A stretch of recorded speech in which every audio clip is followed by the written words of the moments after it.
Hello everyone, good morning সকলকে। তোমরা সকলে কেমন আছো? আশা করছি সকলেই সুস্থ আছো, ভালো আছো। আজ সকাল থেকে আবার সকলকে সাথে নিয়ে আজ আরও একটা সুন্দর মিনি ব্লগ স্টার্ট করলাম। সাথে থাকো, দেখতে থাকো। চলো এবারে ঝটফট এক এক করে নিজের সংসারের কাজগুলোকে সেরে নিই।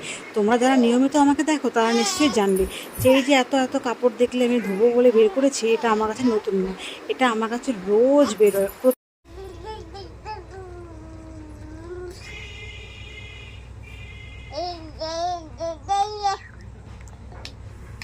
মা তোমাকে রেখে কাজ করছে, কোলে নিচ্ছে না।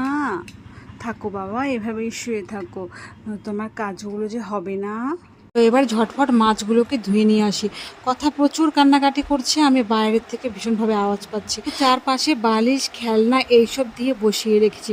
এখন আর ও কিছুতেই এইভাবে থাকতে চায় না, ও চায় সব সময় আমার কোলে আশেপাশে থাকতে।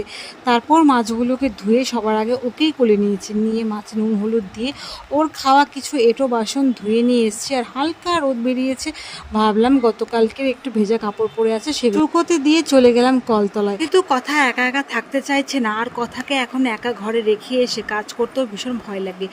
অল্প অল্প হামাগুড়ি দিতে শিখেছে, উপর হয়ে খাটের থেকে পড়ে যাওয়ার ভীষণ ভয় থাকে। তাই আমি ওকে সঙ্গে করে নিয়েই কাজ করি। নিজে কষ্ট করে কাজ করছি সেটা সহ্য হবে, কিন্তু ও কষ্ট পেলে সেটা আমি সহ্য করতে পারবো না।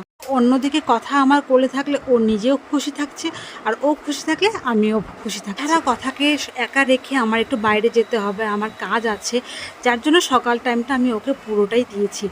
ওকে খাইয়ে স্নান করিয়ে ঘুম পাড়িয়ে পিয়ার কাছে রেখে চলে গেছিলাম সেই কাজ করতে। ফিরে এসে ঝটফট খেতে বসেছি। প্রচুর খিদে পেয়েছিল, যাওয়ার সময় তো আর খেয়ে যায়নি, তাই এসে আর অন্য কিছুর দিকে তাকাইনি, খেতে বসেছি।